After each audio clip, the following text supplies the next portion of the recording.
Of you. आशा करता हूँ आप सभी इस कोरोना वायरस के समय में घर में लॉकडाउन होंगे, लॉकडाउन के समय में आप लोग सभी लॉकडाउन होंगे और घर में लॉकडाउन होकर बहुत अच्छे से पढ़ाई कर रहे होंगे। मैं इसके पहले भी वीडियो डाल चुका हूँ टाइम एंड वर्क का, टाइप 1 का लेवल 1 मैं इसके पहले डाल चुका हूँ। अब टाइप 1 का ही लेवल 2 वीडियो आप देखिए। टाइप 1 के लेवल 2 वीडियो का पहला क्वेश्चन आपके सामने यहाँ है, जो हम लोग इसके पहले 8 क्वेश्चन देख चुके हैं। ये 9th नंबर क्वेश्चन यहाँ पे है। क्या है क्वेश्चन में? A tyre has 2 punchers. The first punchers alone would have made the tire flat in 9 minutes and the second alone would have done it in 6 minutes. If air leaks out at constant rate, how long does it take both the punctures together to make it flat? क्या है question को हिंदी में एक बार समझते हैं कि किसी tyre में 2 पंचर्स हो चुके हैं, 2 पंचर हो गए किसी टायर में। क्या है कि पहला पंचर जो है वो टायर को कंप्लीटली फ्लैट कर देता है, टायर से कंप्लीटली हवा बाहर निकल जाती है। कितने मिनट में? 9 मिनट में। जबकि दूसरे पंचर जो है वो टायर को अकेले कंप्लीटली 6 मिनट में फ्लैट कर देते हैं, मतलब टायर के अंदर की पूरी हवा 6 मिनट में निकाल देते हैं। तो क्वेश्चन पूछा है कि, और अब दो क्या वाला क्वेश्चन का एक और कंडीशन दे दिया कि if air leaks out at constant rate, हवा के निकलने का जो दर है वो दोनों में कांस्टेंट है। फिर क्या है? How long does it take both the punchers together to make it flat. देखिए क्वेश्चन में पूछा कि बताइए कि दोनों पंचर्स के द्वारा हवा निकाली जाए टायर से, हवा निकल रही हो टायर से, तो टायर कितने समय में फ्लैट हो जाएगा, कितने समय में पूरी हवा निकल जाएगी। मतलब दोनों पंचर्स मिलकर टायर को कितने समय में कंप्लीटली खाली कर देगा। अब देखिए कंडीशन क्या है, आप पढ़े हैं पहले टाइम एंड वर्क का पहला क्वेश्चन ही था कि ए किसी काम को 10 दिनों में करता है, बी उसी काम को 12 दिनों में करता है, तो बताएं कि ए और बी दोनों मिलकर इस काम को कितने दिनों में करेगा। बस उसी के लैंग्वेज को बदल दिया है। केवल ये गेम किसका है? लैंग्वेज का गेम है। अगर आप इस लैंग्वेज को समझ जाओ तो बहुत ही आसानी से इस क्वेश्चन को सॉल्व कर लोगे। और बस लैंग्वेज समझना है। क्या समझना है लैंग्वेज? कि पहला है वो 9 मिनट में, दूसरा है वो 6 मिनट में। मतलब ऐसा मान लो कि पंचर ए इस टायर को कंप्लीटली खाली कर देता है कितने मिनट में? 9 मिनट में। जबकि पंचर बी इस टायर को कंप्लीटली खाली कर देता है कितने मिनट में? 6 मिनट में। अब वही बात है, हम क्या करेंगे, इसका सबसे पहले एलसीएम ले लेंगे। 9 और 6 का एलसीएम लेंगे तो क्या होगा? एलसीएम लेने का तरीका भी मैं पहले ही बता चुका हूं कि जो बड़ी संख्या होती है उसका टेबल पढ़ते हैं। तो आप बताओ ना, 9 का टेबल 2 टाइम्स, तो 9 × 2 18। क्या 18 6 से डिविजिबल है? तो हाँ है, इसलिए क्या होगा? 18 यहाँ पे इसका एलसीएम हो जाएगा। अब देखो 9 से 18 टोटल वर्क हो गया 18। अब 9 से डिवाइड करोगे तो क्या होगा? 2 वर्क पर मिनट, और इधर क्या होगा? 3 वर्क पर मिनट। अब दोनों आपस में मिल जाएंगे तो 2 + 3 तो कितना हो गया? 5 वर्क पर मिनट। इसका मतलब क्या हो गया कि 18/5 मिनट में टायर कंप्लीटली खाली हो जाएगा। 18/5 मिनट में टायर कंप्लीटली फ्लैट हो जाएगा। तो इसमें और क्या लिख सकते हो? 5 × 3 3/5 मिनट। बहुत ही आसान सा क्वेश्चन था। अब हम लोग फिर नेक्स्ट क्वेश्चन देखते हैं। देखिए, A can do a piece of work in 8 days and B can do the same work in 12 days। क्या है कंडीशन क्वेश्चन का कि ए किसी काम को 8 दिनों में समाप्त करता है और बी उसी काम को 12 दिनों में समाप्त करता है। A and B together complete the work. A और बी दोनों मिलकर साथ काम खत्म करते हैं, दोनों साथ मिलकर काम पूरा करते हैं एंड गेट ₹200 एज वेजेस, और उनको टोटल मजदूरी के रूप में 200 रुपए प्राप्त होते हैं। उनको टोटल उनका जो मेहनत खाना है उसके लिए उसको 200 रुपए मिलते हैं दोनों को। तो बोला कि बताइए इसमें बी का शेयर कितना होगा, बी के वेजेस का शेयर कितना होगा, ये आपको बताना है। आप ए का भी शेयर बता सकते हैं, बी का भी शेयर बता सकते हैं। क्वेश्चन में ए का शेयर भी पूछा जा सकता था, बी का भी शेयर पूछा जा सकता था। तो अब यहाँ पे हम लोग को बी का शेयर निकालना है। पहला कंडीशन ये करेंगे कि A can do a piece of work in 8 days, तो ए किसी काम को 8 दिनों में समाप्त करता है। B can do the same work in 12 days, B इसी काम को 12 दिनों में समाप्त करता है। तो सबसे पहला काम क्या करेंगे, इस 8 और 12 का एलसीएम लेंगे। 8 और 12 की एलसीएम जैसे ही आप लेते हो क्या होता है, 12 की टेबल पढ़ना शुरू करोगे। 12 × 24 8 से भी कंप्लीटली डिविजिबल है और 12 से भी कंप्लीटली डिविजिबल है। तो टोटल वर्क कितना होगा? 24 वर्क बार में 3 टाइम्स, तो ये हो गया 3 वर्क पर डे। 12 से कितना, तो 2 वर्क पर डे। दोनों आपस में मिलेंगे तो 3 + 2 5 वर्क पर डे हो जाएगा। दोनों आपस में मिलेंगे तो 3 + 2 कितना हो जाएगा, 5 वर्क पर डे होगा। और इस 5 वर्क पर डे के लिए देखिए होता क्या है ना कि wages are always distributed in the efficiency, always distributed in the ratio of their work efficiency. मैं लिख देता हूं इस बात को, क्या है, वेजेज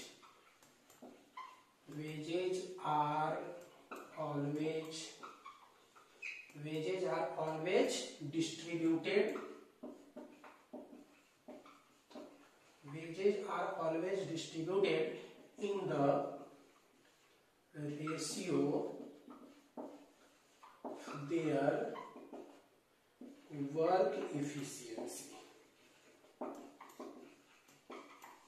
हिंदी में बात करें तो क्या होता है कि उनकी जो मजदूरी होती है वो हमेशा उनके कार्य क्षमता के रेशियो में, कार्य क्षमता के अनुपात में बांटी जाती है। तो अब आप यहाँ देखो, ये दोनों का रेशियो 3:2 का है, ए है 3, बी है 2, और दोनों आपस में मिल गए तो 5। अब ये 5 की वैल्यू दी गई है 200 रुपए, तो 5 यूनिट की वैल्यू 200, क्या है, 5 यूनिट की वैल्यू 200, तो 1 यूनिट की वैल्यू कितनी हो जाएगी, तो 200/5, कितना से कैंसिल होगा, 4 से 40 बार में ये। अब 1 यूनिट की वैल्यू 40 हो गई, तो 2 यूनिट की वैल्यू कितनी होगी, तो 2 यूनिट की वैल्यू 80 हो जाएगी, और 80 रुपीज ही इस क्वेश्चन का आंसर होगा। ठीक है, समझ में आ गई होगी बातें। देखिए क्वेश्चन में क्या है, computer A takes 3 minutes to process an input while computer B takes 5 minutes. If computer ABC can process an average of 14 inputs in 1 hour, how many minutes does computer C alone take to process 1 input? Computer A एक input को process करने में 3 minute का समय लेता है, जबकि computer B एक यूनिट को प्रोसेस करने में 5 मिनट का समय लेता है। कंप्यूटर ABC तीनों मिलकर 14 इनपुट तीनों मिलकर 14 इनपुट का प्रोसेस 1 घंटा में करता है। एवरेज दिया हुआ है, ये क्या दिया हुआ है, average of 14 inputs in 1 hour. औसत दिया हुआ है कि औसत वह 14 इनपुट को प्रोसेस करता है 1 घंटे में। अब आप देखिए यहाँ पे टाइम क्या है, यहाँ टाइम है 3 मिनट का, वहां टाइम है 5 मिनट का, जबकि टाइम वहां आवर में दिया हुआ है। दैट मींस कि we have to change all in the same, that means कि 3 मिनट 5 मिनट, तो वहां भी 1 आवर को मिनट में चेंज करना होगा। तो सबसे पहले समझिए कि 3 का एवरेज है 14 इनपुट, तो 14 गुने 3 कितना हो जाएगा, 14 × 3 बराबर 42 यूनिट्स। 42 इनपुट्स का प्रोसेस करता है कितने में, 1 आवर, मतलब कितने मिनट में, 60 मिनट में। तो 1 यूनिट का प्रोसेस कितने में करेगा, एक इनपुट का प्रोसेस करने में कितना टाइम लगेगा, 60/42 मिनट। इसे हम क्या लिख सकते हैं, 20/14 भी लिख सकते हैं। इतने मिनट में यह एक इनपुट का प्रोसेस करेगा। आप समझिए यहां पे क्या है, एक इनपुट को प्रोसेस करने में 3 मिनट का समय लगा, बी को एक इनपुट को प्रोसेस करने में 5 मिनट का समय लगा, जबकि तीनों मिलकर, ए बी और सी तीनों मिलकर एक इनपुट को प्रोसेस करने में 20/14 मिनट का टाइम लेता है। तो अब हम लोग इसको लिखते हैं, ए एक इनपुट को प्रोसेस करने में 3 मिनट का समय लिया, जबकि बी एक यूनिट को प्रोसेस करने में 5 मिनट का टाइम लिया, एंड अब कंडीशन क्या दे दिया, ए प्लस बी प्लस सी तीनों मिलकर एक इनपुट को प्रोसेस करने में 20/14 मिनट का समय लिया। देखो आपकी मर्जी, आप 20/14 भी रख सकते हो या 60/42 भी रखोगे, कोई फर्क नहीं पड़ेगा। 60/42 भी रख सकते हो, 20/14 भी रख सकते हो, दोनों में कोई चेंजेस नहीं होंगे। अब सबसे पहला काम क्या करते हैं, 3, 5 और 20/14 का एलसीएम लेते हैं। आपको पता ही है, मैं बता चुका हूं पहले भी कि जब कभी भी आपको किसी भी फ्रैक्शन का एलसीएम लेना होता है तो क्या करते हैं, LCM of numerator divided by HCF of denominator. तो क्या करेंगे, यहाँ पे डिनोमिनेटर 1 है, यहाँ पे डिनोमिनेटर 1 है, तो सबसे पहले एलसीएम लेते हैं न्यूमरेटर का, मतलब 3, 5 और 20 के एलसीएम लेते हैं। 20 का टेबल पढ़ेंगे, 2 टाइम्स 3 से नहीं डिविजिबल होगा, 3 टाइम्स 60 जो 3 से भी डिविजिबल है, 5 से भी डिविजिबल और 20 से भी डिविजिबल है। दैट मींस कि एलसीएम कितना हो गया, 60 हो गया। अगर एचसीएफ की बात करते हैं तो डिनोमिनेटर यहाँ 1 है, यहाँ 1 है, यहाँ 14 है, that means HCF of denominator 1 होगा, और 1 हो गया तो डिवाइडेड बाय 1 कोई फर्क नहीं पड़ा। मतलब टोटल वर्क, टोटल इनपुट की संख्या कितनी हो गई? 60 हो गई। अब इस टोटल 60 इनपुट को 3 मिनट में पूरा करने के लिए कितना हो जाएगा? 20 के 60, 20 इनपुट पर मिनट। 5 से 12 बचे 60, 12 इनपुट पर मिनट। और इससे आप डिवाइड करो तो कितना हो जाएगा? 20 से ये 3 टाइम्स और 14 को मल्टीप्लाई कर दो 3 से, तो 14 इंटू 3 42, 42 यूनिट, 42 इनपुट्स पर मिनट। अब आप ध्यान देंगे कि यहाँ पे आप देखो कि ए की इफिशियंसी निकल के आ गई 20 इनपुट पर मिनट, बी की इफिशियंसी निकल के आ गई 12 इनपुट पर मिनट, ए बी और सी तीनों मिलकर 42 यूनिट पर मिनट। बस वही बात है, सिंपल सा अपना लैंग्वेज याद करो कि आप 3 आदमी मिलकर 42 रुपए खर्च करते हो। ए अकेला 20 रुपए खर्च करता है, बी अकेला 12 रुपए खर्च करता है, ए और बी दोनों मिल जाएगा तो 20 प्लस 12 32 रुपीज खर्च करेगा, जबकि तीनों मिलकर 42 रुपीज खर्च कर रहा है। इसका मतलब सी की इफिशियंसी कितनी हो जाएगी? 42 माइनस 12 प्लस 20 हो जाएगा कितना? 10 इनपुट पर मिनट। अब ये अगर 10 इनपुट पर मिनट इसकी इफिशियंसी आ गई तो आपसे क्वेश्चन में पूछा है कि बताइए सी इस टोटल काम को, C alone take to process 1 input, एक इनपुट को प्रोसेस करने में सी को कितना लगेगा? तो सी को 10 से डिवाइड कर दो, कितना हो जाएगा? 6, तो 6 मिनट का टाइम लगेगा। ठीक है, मुझे समझ में आया, मतलब मुझे उम्मीद है कि आप लोग समझ गए होंगे।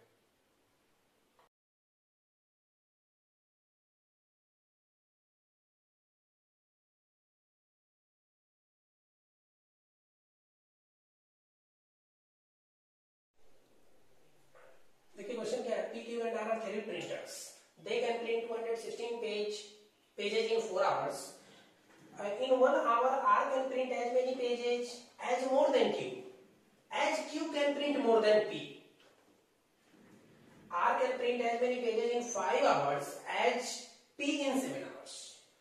How many pages does much of them print per hour? Condition क्या है क्वेश्चन का? एक हिंदी में भी समझिए क्वेश्चन को। P, Q, R 3 प्रिंटर है और वो तीनों प्रिंटर क्या है ना, मिलकर 216 पेज को 4 घंटे में प्रिंट कर सकता है। अगला फिर आगे क्या कंडीशन दिया कि इन 1 आवर, 1 घंटे में R can print as many pages as more than Q.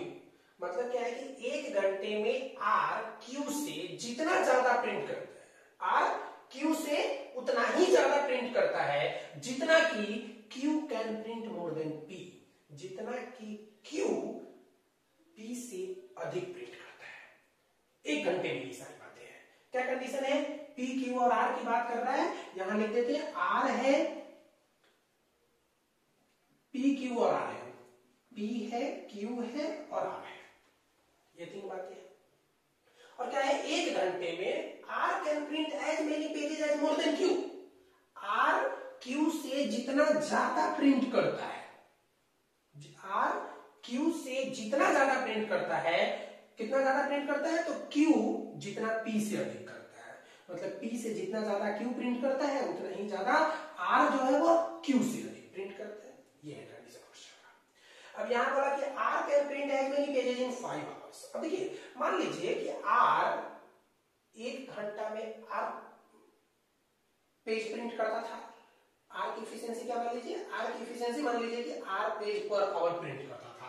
अगर R page per hour print करता था तो 5 घंटे में 5 आर पेज प्रिंट कर पाएगा। और फिर दूसरा लाइन क्या बोला कि as P in 7 hours, P 1 घंटा में पी पेज प्रिंट करता था, तो 7 घंटा में पी इंटू 7 इतना प्रिंट करेगा। मतलब क्या हो गया कि यह टोटल इतना print, total P 5 R page print किया, यह टोटल 7p मतलब 7 पेज प्रिंट किया। अब क्या है, ये दोनों वर्क आपस में बराबर है तो आप इसको लिख सकते हो r बटा p इज इक्वल टू 7/5। दोनों की एफिशिएंसी निकल के आ गई। अब यहाँ पे क्या हो गया, ये 7 पेज पर आवर, ये इसकी एफिशिएंसी हो गई और ये p की एफिशिएंसी हो गई कितनी?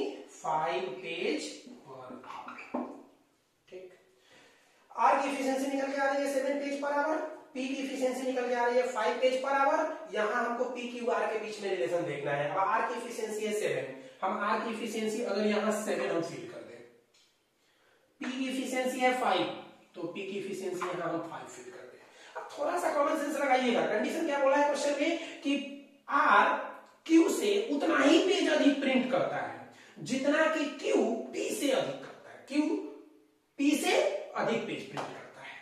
अब आप समझिए कि अगर ये 5 है ये 7 है, तो हम यहाँ पे 6 अगर फिल कर दे तो आप देखो ये कंडीशन ये बन के आया कि 6 से ये 7 1 पेज अधिक प्रिंट किया 1 घंटा में, तो P से Q यहाँ पे देखो 1 घंटा में 1 पेज अधिक प्रिंट किया, मतलब दोनों जगह ये वैल्यू बराबर हो गई, एक एक पेज अधिक प्रिंट कर रहा है। सब क्वेश्चन के कंडीशन को सेटिस्फाई कर रहा है। 5, 6 और 7 मींस क्या निकल के आया, तीनों के बीच का रेशियो, इन तीनों के बीच का रेशियो क्या निकल कर आया, तीनों के बीच का रेशियो 5:6:7 का निकल के आया। तो 5:6:7 का रेशियो निकल गया। अब समझिएगा क्या है कंडीशन। आप मान सकते हो ऐसा ना कि ये हो गया 5x, ये हो गया 6x, ये हो गया 7x, तीनों आपस में मिलेंगे तो 6, 5, 11, 7, 18। अब देखो 18 यूनिट की वैल्यू, 18x की वैल्यू कितनी है, ये तो इफिशियंसी है, और तीनों मिलकर 216 पेज प्रिंट किया है 4 घंटे में। 216 पेज 4 घंटे में, तो 1 घंटे में कितना पेज तीनों मिलकर करेगा, तो 1 घंटे में तीनों के लिए क्या करेंगे, 216/4 कर देंगे। अब x की वैल्यू आप निकाल लो, तो x की वैल्यू निकालोगे तो क्या हो जाएगा, x बराबर हो जाएगा 216 × 18 डिवाइडेड बाई 4। 4 से देखिए कितना बार में ये कट जाता है, 4 से ये कट जाएगा, 4 बचे 20, 4 बचे 20, बचा इधर 1 तो 16, 4 चौके 16, तो इतना।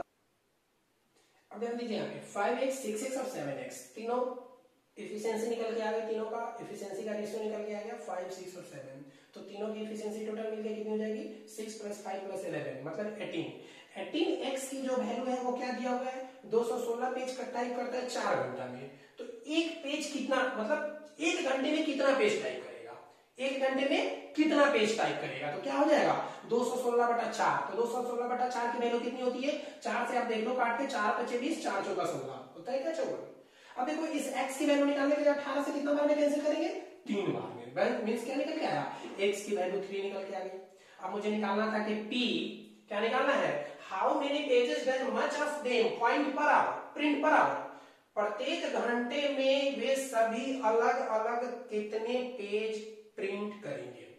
अब देखिए P का निकालना है, तो P की यहाँ एफिशिएंसी यहाँ कितनी थी 5x, मींस हमको कितने निकालने, 5 × x की वैल्यू है 3, तो 5 × 3 15 पेज पर आवर। अगर P का केवल आंसर पूछा होता तो आंसर होता 15 पेज पर आवर। Q का अगर आंसर पूछा होता तो Q यहाँ है 6x, मतलब 6 × 3 18 पेज पर आवर, ये आंसर होता। और अगर R का पूछा होता तो R है 7 × 3 21 पेज। बोलिए आप सभी समझ गए होंगे इस बातों को बहुत अच्छे से, मुझे नहीं लगता कि इसमें कोई कंफ्यूजन, कोई प्रॉब्लम होगी।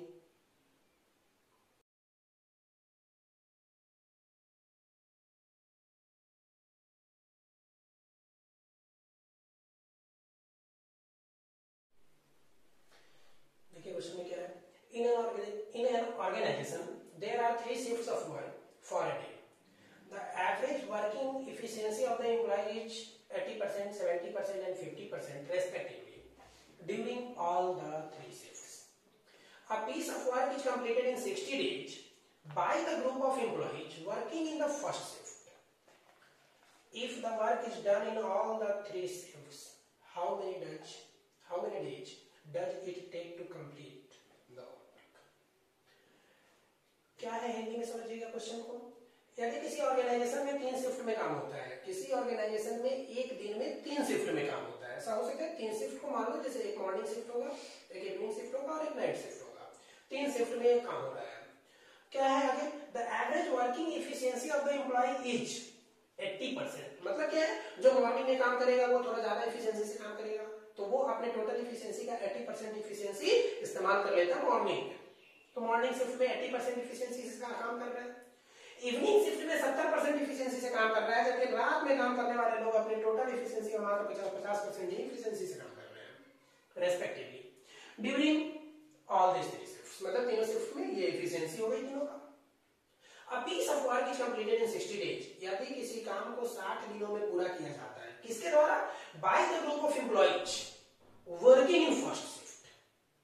अगर केवल जो एम्प्लॉय मॉर्निंग शिफ्ट में फर्स्ट शिफ्ट में काम कर रहे हैं, अगर केवल मॉर्निंग शिफ्ट में काम करने वाले एम्प्लॉय काम को 60 दिनों में समाप्त करते हैं, तो बताइए कि यदि तीनों शिफ्ट में काम हो, क्या पूछा क्वेश्चन में, is done in all the 3 shift, अगर तीनों शिफ्ट में काम होता है तो बताइए कि टोटल काम को समाप्त करने में, होल वर्क को समाप्त करने में टोटल कितना टाइम लगेगा, हाउ मेनी डेज, कितना समय लगेगा, ये रहा क्वेश्चन करने। अब समझिए बहुत आसान क्वेश्चन है, क्वेश्चन देखने में बहुत लंबा है, बनेगा बहुत आसानी से, एकदम चुटकियों में बना लेंगे इस क्वेश्चन को।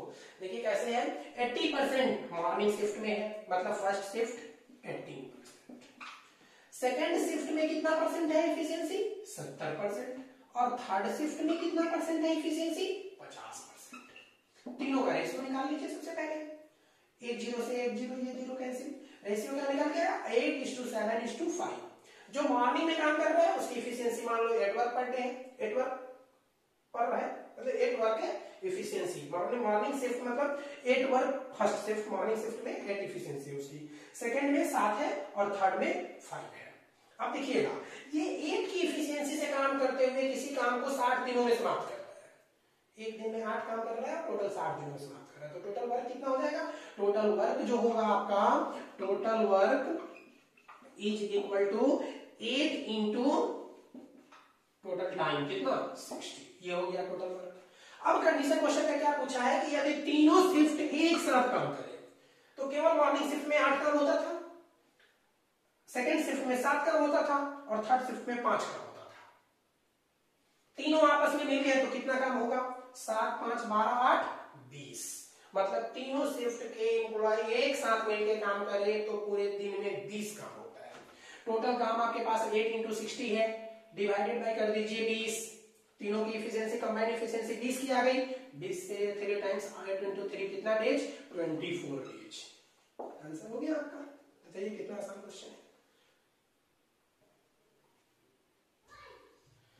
ये क्वेश्चन क्या है, P takes as much time as Q plus R take to finish a piece of work. P plus Q finish the work in 20 days.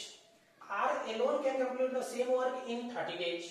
In how many days Q alone can complete the same work? Complete the work.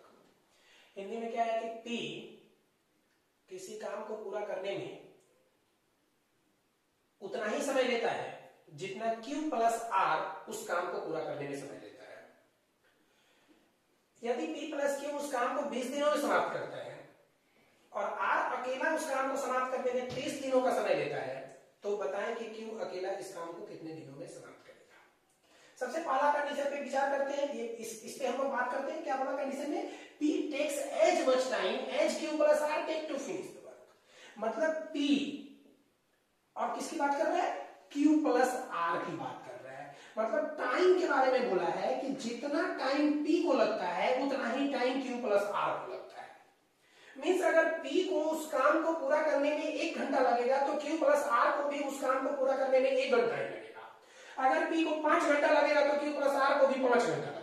P को अगर 10 घंटा लगेगा तो Q plus R को भी 10 घंटा लगेगा। मतलब P is to Q plus R के बीच के टाइम का जो रेशियो है वह 1:1 का है। एंड वी नो दैट, हम जानते हैं, क्या जानते हैं कि time is always inversely proportional to work efficiency. That means कि वर्क इफिशियंसी क्या हो जाएगी, 1:1 के रेशियो में हो जाएगी। वर्क इफिशियंसी भी क्या होगा, 1:1 के रेशियो में होगा। अब हम लोग फिर आगे बढ़ते हैं वहां से। क्या है कंडीशन, P plus Q दोनों मिलकर इस काम को पूरा करने में 20 दिनों का समय लगता है। कितना है, P plus Q can finish the work in 20 days। तो P plus Q इस काम को पूरा करने में 20 दिन का समय लिया, जबकि R alone can complete the same work in 30 days। R इस काम को पूरा करने में कितने दिनों का समय लिया, 30 दिनों का समय लिया। 20, 30 का एलसीएम लेते हैं, 20 और 30 का एलसीएम लोगे तो क्या हो जाएगा, 30 की टेबल पर होगे 2 बार 60, टोटल वर्क कितने हो जाएगी 60। 20 से डिवाइड कर लो 60 को तो क्या हो गया 3 वर्क पर डे। 30 से डिवाइड करो 60 को तो कितना हो गया 2 वर्क पर डे। अब तीनों आपस में मिल गए, कौन कौन, P plus Q plus R। अगर तीनों आपस में मिल जाते हैं तो एफिशिएंसी कितनी हो जाती है 5 वर्क पर डे। अब आते हैं यहाँ, अब समझिए P/Q प्लस आर, इन तीनों के बीच जो इफिशियंसी है वो 1:1 का रेशियो है।